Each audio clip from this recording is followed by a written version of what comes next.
Hello students, welcome to my YouTube channel concept mentor.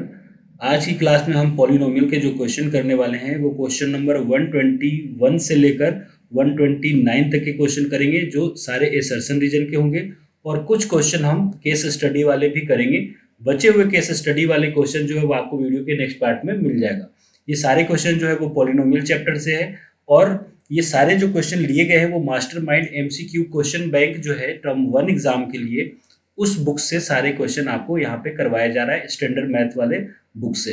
ठीक है, तो इसके अलावा जितने भी टर्म्स 1 में जो चैप्टर आ रहे हैं इन सब के भी आपको लिस्ट वाइज वीडियो जो है आपको प्लेलिस्ट में जाके चैनल पे मिल जाएगा। चाहे वो ट्रिग्नोमेट्री का हो, चाहे वो ट्रायंगल्स का हो, चाहे पॉलिनोमियल का हो, चाहे वो लीनियर पेयर इक्वेशन का हो, कोई सा भी चैप्टर का हो, सभी का वीडियो आपको चैनल पे वहाँ पे प्लेलिस्ट में जाकर आप देख सकते हैं। चैनल पे आप नए हैं, पहली बार हमारे वीडियो को देख रहे हैं, तो प्लीज़ चैनल को जरूर सब्सक्राइब करें, हमें सपोर्ट करें और नोटिफिकेशन के लिए बेल आइकन के बटन को दबाएं, जिससे कि वीडियो की लेटेस्ट नोटिफिकेशन आपके पास पहुंचती रहे। अगर हमारा वीडियो पसंद आता है तो प्लीज़ हमें कमेंट करके बताएं। और इसके बाद जब मान लीजिए किसी भी प्रॉब्लम क्वेश्चन में आपको प्रॉब्लम आता है, पार्टिकुलर किसी क्वेश्चन में आपको प्रॉब्लम आता है, तो हमारे डिस्क्रिप्शन में जो है लिंक दिया हुआ है टेलीग्राम चैनल का, आप जाके वहां से लिंक को ज्वाइन करें। और उस पहले कमेंट में आप हमें बताएं कि इस क्वेश्चन की हमें प्रॉब्लम आ रहा है, तो मैं उस पार्टिकुलर क्वेश्चन का एक पार्टिकुलर वीडियो बना के आपको टेलीग्राम चैनल पे मैं दे दूंगा, जहां से कि आपका जो कॉन्सेप्ट है वो क्लियर हो सके। तो चलिए आज का क्वेश्चन सेशन स्टार्ट करते हैं। सबसे पहला क्वेश्चन है, एसर्शन दिया हुआ है कि the zero of X square minus 4x minus 5 is equal to 5 और -1। देखिए इसके दो तरीके हैं, या तो आप इसको फैक्टराइज करके निकालिए, तो अगर 5 और -1 आ रहा है तो अब ये आपका आंसर है। या दूसरा तरीका है कि आप ये जो कंडीशन गिवन है एक्स स्क्वायर माइनस 4x और -5, इसमें आप x की जगह 5 और -1 रख दीजिए। अगर ये पूरी वैल्यू 0 हो जाती है तो समझ जाइएगा कि ये इसका 0 है। तो आपकी मर्जी है, आप कैसे भी इसको सॉल्व करें। तो मान लीजिए हम यहाँ पर x की वैल्यू रख देते हैं 5, तो 5 का स्क्वायर करेंगे तो 25, 5 को 4 से मल्टीप्लाई करेंगे तो -20 और -5। देखिए ये दोनों ऐड होके 25 माइनस 25 आ रहा है, तो यानी कि ये इसका 0 है। अब एक बार -1 को भी चेक कर लेते हैं। -1 का स्क्वायर होगा 1, यहाँ पे -1 का जब स्क्वायर करेंगे तो ये आएगा 1। 4 इंटू -1 और -5 सिंप्लीफाई करेंगे तो देखिए ये आएगा 1 माइनस माइनस प्लस, ये प्लस का 4 और यहाँ पे आएगा -5 प्लस 4 और 1 ये 5, और यहाँ की 5 माइनस 5 इज इक्वल टू 0। तो यानी कि ये दोनों जो नंबर है ये इसका 0 है। इसका मतलब एसर्शन जो है इसका बिल्कुल करेक्ट है। अब देखिए कहा जा रहा है यहाँ पर कि the polynomial whose zero are, दो जीरो दिए हुए 2 प्लस √3 और 2 माइनस √3, और ये कह रहा है कि ये जीरो जो है ना वो इस इक्वेशन का है। कौन सी इक्वेशन का? X square minus 4x plus 7 इसका है। अब देखिए ये रूट में आ गया, अब आपको फैक्टराइज करने में बहुत प्रॉब्लम आएगी। और या आपको एक तरीका ये है कि भाई अगर ये इसका 0 है तो सेम कंडीशन इसी तरीके से आप x की जगह यहाँ पे रखिए, पहले 2 प्लस √3 और 2 माइनस √3 रखने के बाद सिंप्लीफाई करने पर अगर वो 0 आ रहा है तो समझ जाइए उसका 0 है। लेकिन मैं आपको बेस्ट तरीका बता रहा हूँ, आप x निकालने के लिए ये फॉर्मूला यूज कर लीजिए, x बराबर -b plus minus √b square minus 4ac upon 2a।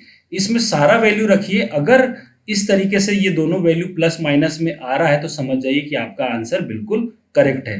तो अपन रखते हैं x is equal to b की वैल्यू, देखिए यहाँ पे दिया हुआ है -4 और एक फॉर्मूले में पहले से माइनस है, तो माइनस और माइनस क्या हो जाएगा प्लस, प्लस माइनस √b का स्क्वायर करेंगे तो ये आएगा 16 माइनस 4, a की वैल्यू है यहाँ पे 1 और c की वैल्यू है यहाँ पर 7। ठीक है, अब आप अपॉन में कर दीजिए 2a, सॉल्व करेंगे। मैं यहाँ पे नीचे में लिख रहा हूँ x इज इक्वल टू आएगा 4 प्लस माइनस √4 का स्क्वायर 16 माइनस 28 अपॉन 2, ये आ जाएगा यहाँ पर।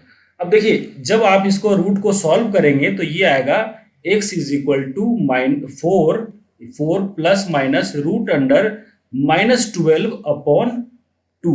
अब देखिए यहाँ पर -12 आने का मतलब है कि रूट इसके एग्जिस्ट ही नहीं करते। ये है कि इसका रूट जो है वो एग्जिस्ट ही नहीं करता, तो इसका मतलब है कि इसकी पॉसिबिलिटी नहीं है कि ये इसका सॉल्यूशन हो सकता है। या ये इसका जीरो हो सकता है। तो ये यानी कि रीजन जो है हमारा फॉल्स हुआ और एसर्शन जो है हमारा करेक्ट हुआ। तो इस तरीके से ऑप्शन सी जो है इस क्वेश्चन का राइट आंसर हो जाएगा। बढ़ते हैं स्टूडेंट नेक्स्ट क्वेश्चन की तरफ। क्वेश्चन है कि एसर्शन दिया हुआ है x square plus 4x plus 5 has 2 zero, कि क्या इसके 2 जीरो पॉसिबल हैं। तो देखिए स्टूडेंट क्या सोचते हैं कि यहाँ पर ये क्वाड्रेटिक पॉलिनोमियल है ना, और क्वाड्रेटिक पॉलिनोमियल अगर ये है तो उनको लगता है कि इसका हाईएस्ट पावर 2 है तो इसके 2 जीरो पॉसिबल होंगे। लेकिन आपको क्या है, ध्यान देके इस कंडीशन को यूज करना है और पता करना है। जैसे प्रीवियस वाले में हमने देखा था कि यहाँ पर जीरो पॉसिबल ही नहीं हो रहा था। रीजन क्या था कि रूट्स के अंदर इसके नेगेटिव वैल्यू आ गई थी, तो इस कंडीशन में डज नॉट एग्जिस्ट हुआ था। सेम चीज यहाँ पर भी चेक करेंगे। अब चेक करने का तरीका क्या है, मैं आपको कंडीशन लिख रहा हूं, वो कंडीशन आपको ध्यान में रखना है। सबसे पहला है बी स्क्वायर माइनस 4ac की वैल्यू अगर ग्रेटर देन जीरो है तो इसके 2 जीरो पॉसिबल होंगे, है ना, इसके 2 जीरो पॉसिबल होंगे। अगर बी स्क्वायर माइनस 4ac की वैल्यू लेस देन जीरो होगा तो पॉसिबल नहीं होंगे, नॉट पॉसिबल, इसके 2 जीरो पॉसिबल नहीं होंगे, यानी कि जीरो ही पॉसिबल नहीं होगा। और अगर बी स्क्वायर माइनस 4ac की वैल्यू यहां पर अगर इक्वल टू जीरो आ रहा है तब समझ जाइएगा कि इसके जीरो क्या होंगे, जीरो जो है वो पॉसिबल है। अब हम यहाँ पे जो क्वेश्चन दिया हुआ है वो क्या है, x square plus 4x plus 5, जहां c की वैल्यू 5 है, b की वैल्यू 4 है और a की वैल्यू यहाँ पर 1 है। ठीक है, अब यहाँ पर ये कंडीशन रख के चेक कर लेते हैं। तो b स्क्वायर करेंगे तो 4 का स्क्वायर 16 माइनस 4 इंटू 1 इंटू सी की वैल्यू 5। जब आप इसको सिंप्लीफाई करेंगे तो ये आएगा 16 माइनस 20, जो कि क्या आ गया, नेगेटिव में। नेगेटिव का मतलब लेस देन जीरो, और लेस देन जीरो के केस में रूट जो है इसके नॉट एग्जिस्ट होते हैं, डज नॉट एग्जिस्ट होंगे, यहाँ पे रूट पॉसिबल ही नहीं है। तो पॉसिबल नहीं है का मतलब रीजन क्या हो गया हमारा, रीजन हो गया हमारा फॉल्स। अब दूसरा कहा जा रहा है कि quadratic polynomial can have most 2 zero. Can have का मतलब पॉसिबल हो सकता है, मैक्सिमम 2 जीरो पॉसिबल हो सकते हैं। तो उस कंडीशन से रीजन जो है वो हमारा ट्रू है। तो इस तरीके से डी ऑप्शन जो है हमारा करेक्ट आंसर हो जाएगा। बढ़ते हैं नेक्स्ट क्वेश्चन की तरफ। क्वेश्चन नंबर 123 दिया हुआ है कि इफ 1 जीरो ऑफ पॉलिनोमियल किसका, p of x k square plus 4 into X square 13 into X plus 4k is reciprocal of each other then k is equal to 2। अब देखिए condition, पहले अपन इक्वेशन लिखते हैं, k square plus 4 multiply by इससे है x square plus 13x plus 4k, ये दिया हुआ है। ठीक है, अब इसके 2 जीरो पॉसिबल होंगे, क्वाड्रेटिक है तो एक होगा अल्फा। अब देखिए यहाँ कंडीशन क्या दिया हुआ है कि एक जो जीरो है ना वो दूसरा का रेसिप्रोकल है। रेसिप्रोकल का मतलब उसी का इनवर्स। इनवर्स का मतलब अगर एक जीरो x है तो दूसरा 1/x होगा, अगर एक वैल्यू z है तो दूसरा 1/z होगा। तो इस तरीके से अगर हमने पहले जीरो को अल्फा माना है तो दूसरा जीरो हो जाएगा 1/अल्फा। अब हमें k की वैल्यू निकालनी है तो आप यूज करिए प्रोडक्ट ऑफ जीरो का फॉर्मूला। प्रोडक्ट ऑफ जीरो का फॉर्मूला होता है c/a, और c की वैल्यू यहाँ पर 4 है और a की वैल्यू k स्क्वायर प्लस 4 है। तो देखिए अल्फा से अल्फा कैंसिल होगा तो इधर आएगा 1 और उधर लिखेंगे आप 4k upon k square plus 4। Cross multiply करेंगे तो ये आएगा k square plus 4 is equal to 4k। आप इधर ले आइए इसको लेफ्ट हैंड साइड में, तो ये हो जाएगा k square minus 4k plus 4 is equal to 0। और इसको जब आप सॉल्व करेंगे तो यहां से k की वैल्यू आपको 2 आएगा। यहां से इसको जब सॉल्व करेंगे इस क्वाड्रेटिक पॉलिनोमियल को तो ये k की वैल्यू 2 यहां से पॉसिबल है। तो इसका मतलब ये हुआ कि हमारा एसर्शन जो है वो ट्रू है। अब बात करते हैं रीजन की। If x minus alpha is a factor of px, मान लीजिए कोई भी नंबर, जैसे मान लीजिए x माइनस 2 हम मान लिए यहाँ पर, ये जो है वो किसी का फैक्टर है। फैक्टर का मतलब इस नंबर से इससे अगर गिवन पॉलिनोमियल को अगर आप डिवाइड करेंगे तो रिमाइंडर आपका जो है वो क्या आएगा, रिमाइंडर जो है वो 0 आएगा, है ना। तो यहाँ पे कहा गया है इफ x माइनस अल्फा, हमने यहाँ 2 लिया था, इसने अल्फा ले लिया, कोई बात नहीं। If x minus alpha is a factor of p of x, then p of alpha, यानी कि मैंने कहा अगर x माइनस 2 इसका फैक्टर है तो x माइनस टू उसको डिवाइड भी करेगा तो रिमाइंडर 0 आएगा, या आप पूरे इक्वेशन में 2 भी रखेंगे तो भी वो 0 होगा, ये कंफर्म है। तो यहाँ पे ये कहा जा रहा है कि if x minus alpha is a factor of px, x minus alpha px का फैक्टर है, इसका मतलब जब x माइनस अल्फा को p ऑफ x से डिवाइड करेंगे तो रिमाइंडर नहीं बचना चाहिए। और दूसरी चीज, इस पूरे इक्वेशन में यानी p ऑफ x में अगर आप अल्फा भी रखेंगे ना तो वो 0 के इक्वल होगा, that is alpha is A 0 of px।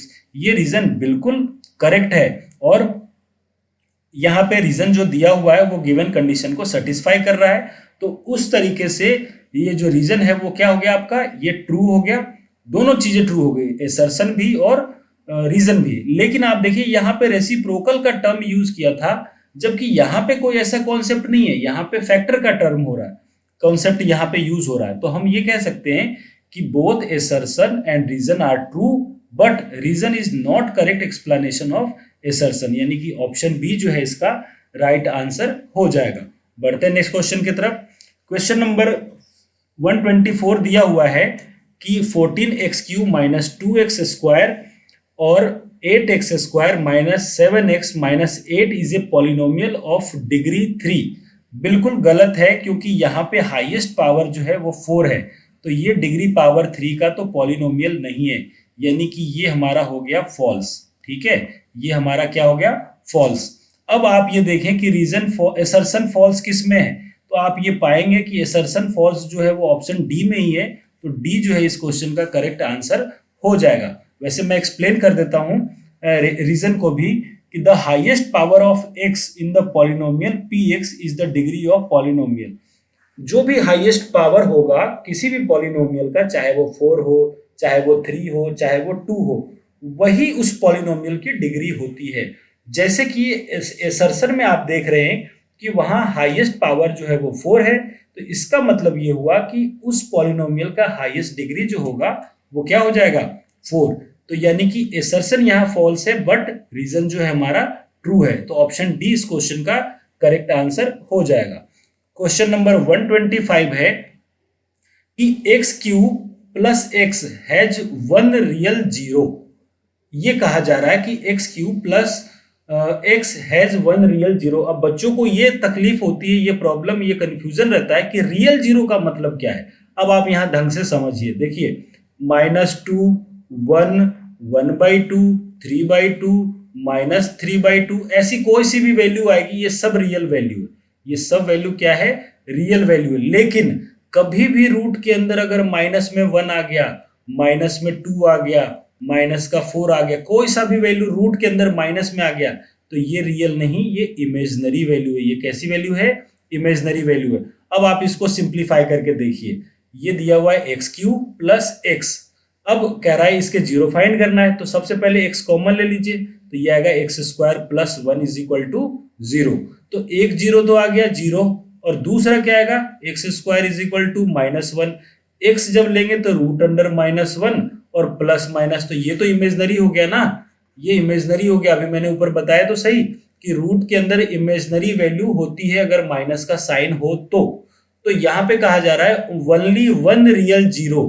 तो इस कंडीशन में आप बताएं कि जो एसर्शन है वो सही है या नहीं है। तो बिल्कुल एक तो रियल 0 आ रहा है ना, 0, बाकी 2 इमेजिनरी हैं बट एक तो रियल आ रहा है, तो यहां से एसर्शन जो है हमारा ट्रू हो गया।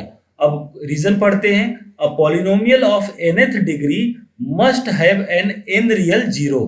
तो यहां से ये पता चल रहा है कि जो हमारा रीजन है वो भी जो है, यहाँ पे जो रीजन होगा इसका वो भी क्या है, यहाँ पे रीजन भी जो है यहाँ पे दिया हुआ वो फॉल्स है। रीजन क्या है इसका कि polynomial of nth degree have n real. ऐसा कोई जरूरी थोड़ी है, अगर ऐसा होता तो फिर तो यहाँ भी n रियल आते, जबकि यहाँ पे q था तो रियल तो एक ही आया, बाकी 2 इमेजिनरी आया, तो ऐसा कोई जरूरी नहीं है। तो कंडीशन कौन सा, assertion is true but reason is false, यानी ऑप्शन सी जो है हमारा राइट आंसर हो जाएगा। बढ़ते हैं बच्चों नेक्स्ट क्वेश्चन की तरफ। देखिए क्वेश्चन नंबर 126 दिया हुआ है कि the sum and product of 0 of quadratic polynomial are -1/4 और 1/4, देन क्वाड्रेटिक पॉलिनोमियल ये होना चाहिए। अब दिया हुआ क्या है, अल्फा प्लस बीटा, सम का मतलब तो यही हुआ, और ये दिया हुआ -1/4, और फिर कह रहा है प्रोडक्ट यानी अल्फा इंटू बीटा, और ये दिया हुआ है 1/4, ये गिवन है। तो कह रहा है क्वाड्रेटिक पॉलिनोमियल ऐसा होना चाहिए। चेक कर लेते हैं, फॉर्मूला होता है x² minus alpha plus beta into X plus alpha into beta is equal to 0। आप यहाँ पे रखें और सॉल्व करें, तो x² minus alpha plus beta की वैल्यू -1/4, और अल्फा इंटू बीटा की वैल्यू यहाँ से आ गया -1/16 is equal to 0। Alpha into beta, sorry यहाँ पे आएगा प्लस का 1/4, यहाँ पे मैं इसको करेक्ट कर देता हूँ, यहाँ पे आएगा प्लस का 1/4। ठीक है, अब देखिए ये आएगा x², ये वाला माइनस और ये वाला माइनस होके प्लस 1/4 इंटू एक्स, यहाँ पे भी x, और प्लस 1/4 इज इक्वल टू 0। इसको सिंप्लीफाई करेंगे तो ये आ जाएगा 4x² प्लस x प्लस 1, और नीचे में 4 जो इक्वल टू 0 करेंगे, क्रॉस मल्टीप्लाई करेंगे तो ये आएगा x² plus x plus 1 is equal to 0। इसका मतलब ये हुआ कि एसर्शन हमारा करेक्ट है, बिल्कुल करेक्ट है, यहाँ पर एसर्शन बिल्कुल मिस्टेक नहीं है। अब रीजन की बात करते हैं, तो रीजन में देख रहे हैं कि a quadratic polynomial whose sum and product are given, अगर मान लीजिए दिया हुआ हो तो क्वाड्रेटिक पॉलिनोमियल का फॉर्मूला होता है x² minus sum of 0 into X plus product of 0। ये बिल्कुल सही दिया हुआ है, तो क्योंकि हमने यहाँ पर भी तो यही फॉर्मूला यूज किया है, तो इस तरीके से हम ये कह सकते हैं कि both assertion and reason are true and reason are correct explanation of assertion. ये बिल्कुल सही आंसर इसका हो जाएगा। क्वेश्चन नंबर 127 है, if both zero of the quadratic polynomial are equal, यानी कि इक्वल होना चाहिए, and magnitude but opposite in sign. Magnitude का मतलब हुआ दोनों 2 और 2 होने चाहिए, लेकिन साइन अपोजिट होना चाहिए, एक माइनस में और एक प्लस में। Then the value of k is equal to 1/2, तो उसका जो वैल्यू होगा वो 1/2 होगा। अब वो कुछ भी हो सकता है, यहाँ पे अल्फा हो जाए, माइनस अल्फा हो जाए, कुछ भी हो जाए। तो हम क्या करते हैं, यहाँ पर हमें ये पता नहीं है कि ये 2 और -2 ही है, तो हम क्या करते हैं, ये जो गिवन क्वाड्रेटिक पॉलिनोमियल है, कौन सा, x² माइनस 2kx प्लस 2, इसके 2 जीरो हम मान लेते हैं, एक को अल्फा और दूसरे को माइनस अल्फा, ये मान लेते हैं। ठीक है, अब आपको k की वैल्यू कह रहा है कि 1/2 आना चाहिए, तो एक बार अपन यूज करते हैं सम ऑफ 0 का फॉर्मूला। तो सम ऑफ 0 में क्या होगा, alpha plus minus alpha is equal to -b/a, minus है फॉर्मूले में, और b की वैल्यू यहाँ पे पहले से -2k है, तो -2k और अपॉन 1। तो यहाँ देखिए ये दोनों ऐड करेंगे तो ये 0 आ जाएगा, और यहाँ से क्या आएगा 2k, और 2k अपॉन 1 सॉल्व करेंगे तो 2k इज इक्वल टू 0, तो k की वैल्यू भी 0 होनी चाहिए। k की वैल्यू 0 का मतलब हो गया कि एसर्शन फॉल्स है। एसर्शन फॉल्स का कंडीशन सिर्फ डी ऑप्शन में है, यानी इस क्वेश्चन का डी जो है वो राइट आंसर हो जाएगा।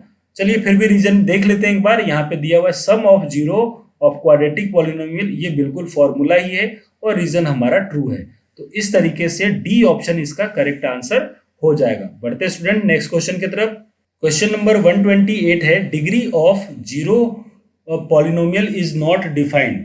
128 में दिया हुआ है कि degree of zero polynomial is यहाँ पर नॉट डिफाइंड होता है। तो देखिए जीरो पॉलिनोमियल का मतलब कि ऐसा पॉलिनोमियल जिसमें ना तो कोई कांस्टेंट, ना उसमें सब कुछ जीरो हो, डिग्री भी जीरो हो, कोई वेरिएबल भी नहीं हो और कांस्टेंट भी नहीं हो, कुछ भी नहीं हो।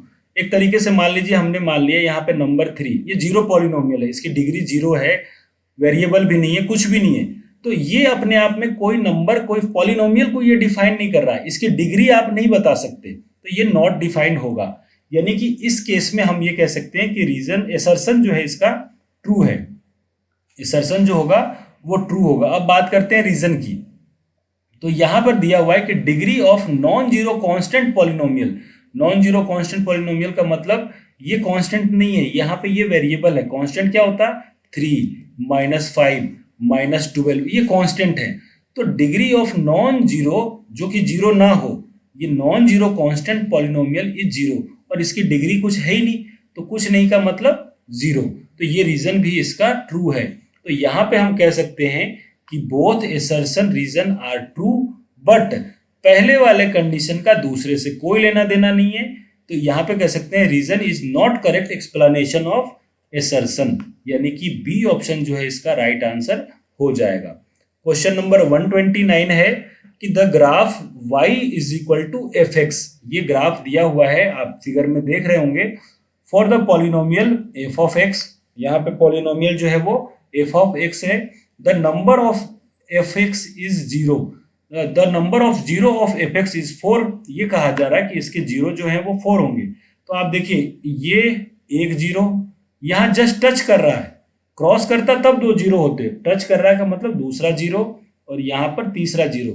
जब भी कोई function y is equal to F of X हो, ध्यान से समझना है, y is equal to F of X हो तो हमें x एक्सिस को काउंट करना है, और x एक्सिस को काउंट करने पर यहाँ पे 3 आ रहे हैं, 3 जीरो पॉसिबल है। लेकिन अगर मान लीजिए graph x is equal to F of y दिया हुआ हो तो आपको फिर y एक्सिस के काउंट करने होंगे, x को काउंट मत करिएगा, नहीं तो ये रॉन्ग हो जाएगा। तो यहाँ पे फंक्शन दिया हुआ था y is equal to F of X, और हमने काउंट किया तो 3 जीरो आए, और ये कह रहा है कि 4 जीरो होंगे। तो बताइए ये कंडीशन सही है या गलत है? तो यहाँ पे जो कंडीशन दिया हुआ है कि the number of zero is 4, वो अकॉर्डिंग टू क्वेश्चन यहाँ पे गलत है, एसर्शन जो है यहाँ पर, क्योंकि यहाँ पे ये टच कर रहा है, क्रॉस करता तब अपन 4 कह सकते थे कि दो जो नंबर होंगे इसके जीरो के, ये इसका जो नंबर है, नंबर ऑफ जीरो जो है वो 3 होगा। अब बात करते हैं रीजन का, तो the number of zero polynomial x F of x is a point on which F X is cut और टचेस द एक्सिस। तो ये रीजन जो है बिल्कुल सही है कि या तो कट करे या उनको टच करे, जैसे यहाँ पर क्या हो रहा है, टच हो रहा है। तो इस कंडीशन में जो है यहाँ पे असर्शन जो है वो फॉल्स होगा और रीजन जो है वो ट्रू होगा। अब देखिए बुक में जो है इसका सॉल्यूशन अगर बात करा जाए तो यहाँ पर ये कहा है इन्होंने कि इसके 4 जीरो पॉसिबल हैं, जो कि रॉन्ग है। अगर ये एक्सिस को, यहाँ पे आप देखें कि अगर ये एक्सिस को टच करता हुआ जा रहा है, देखिए यहाँ पे कहीं पे क्रॉस नहीं कर रहा, यहाँ पे जो एक्सिस है कहीं पे भी टच नहीं हो रहा, आप यहाँ पे देखिए यहाँ पे कहीं क्रॉस नहीं हो रहा, सॉरी टच तो हो रहा है, क्रॉस नहीं हो रहा। तो इस कंडीशन में यहाँ पर भी 1 जीरो, यहाँ पे भी 1 जीरो और यहाँ पे 1 जीरो, तो 3 जीरो ही तो पॉसिबल हुए एक्स एक्सिस के ऊपर। तो यहाँ पे नंबर ऑफ जीरो 3 होगा, ना कि 4। तो यहाँ पे ऑप्शन गलत दिया हुआ है मे बी, तो यहाँ पे डी जो है राइट आंसर हो जाएगा। तो इस तरीके से स्टूडेंट्स हमने एसर्शन रीजन वाले क्वेश्चन को कंप्लीट किए।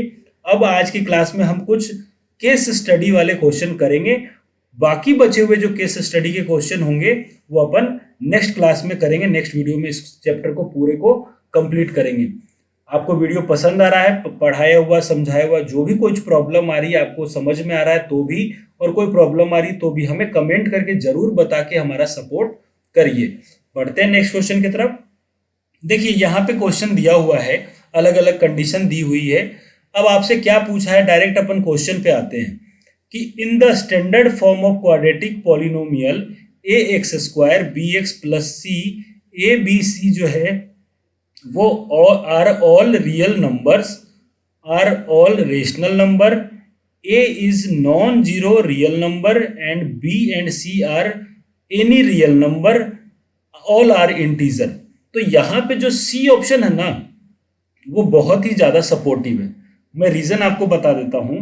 जैसे मान लीजिए a x square B x plus c है और ये सब क्वाड्रेटिक है, देखिए ये भी ऐसा बन रहा है, ये भी ऐसा बन रहा है, पैराबोला सा बन रहा है, ये सब, ये देखिए ये सब पैराबोला बन रहे हैं। पैराबोला ऐसा होता है, डायरेक्शन कुछ भी हो सकता है। अब ये कह रहा है ये क्वाड्रेटिक पॉलिनोमियल होना चाहिए, तो क्वाड्रेटिक पॉलिनोमियल होने के लिए स्क्वायर वाला टर्म होना बहुत जरूरी है। अगर यहाँ पर स्क्वायर वाला टर्म ना हो तो वो क्वाड्रेटिक नहीं, लीनियर हो जाएगा। अब यहाँ देखिए a is non zero real number, बिल्कुल सही है। अगर ए जीरो हो जाएगा तो फिर ये स्क्वायर वाला टर्म ही हट जाएगा, तो फिर कैसे रहेगा क्वाड्रेटिक। तो यानी ए जो है वो नॉन जीरो रियल नंबर होना चाहिए, और बाकी बी और सी कुछ भी हो कोई फर्क नहीं पड़ना। तो ऑप्शन सी हमारा राइट आंसर हो जाएगा। क्वेश्चन नंबर 2 है इसी केस स्टडी का कि if the roots of quadratic polynomial are equal. ये देखिए ये क्वाड्रेटिक का है कंडीशन कि मान लीजिए ये क्वाड्रेटिक इक्वेशन दिया हुआ है a x square B x plus c, और आपको कह रहा है कि इसके रूट्स निकालो। तो इसमें कई सारे कंडीशन थे जो मैंने पहले वीडियो में बताया ही था, और पहला क्वेश्चन जो आज का था वो इसी पे डिपेंडेंट था कि अगर इक्वल जीरो होंगे तो बी स्क्वायर माइनस 4ac की वैल्यू वो जीरो के इक्वल होगी। और बी स्क्वायर माइनस 4ac को क्या कहते हैं? डिस्क्रिमिनांट। डिस्क्रिमिनांट इसको बोलते हैं, जिसको कैपिटल डी से डिनोट करते हैं। इसका मतलब कि डी जो है वो इक्वल टू जीरो होना चाहिए, यानी कि ऑप्शन डी जो है इस क्वेश्चन का राइट आंसर हो जाएगा। इसी में क्वेश्चन नंबर 3 है, यहाँ दिया हुआ है इफ अल्फा एंड 1/अल्फा जो है वो जीरो ऑफ क्वाड्रेटिक पॉलिनोमियल दिया हुआ है। यहाँ पर क्या है? 2x² minus x plus 8k।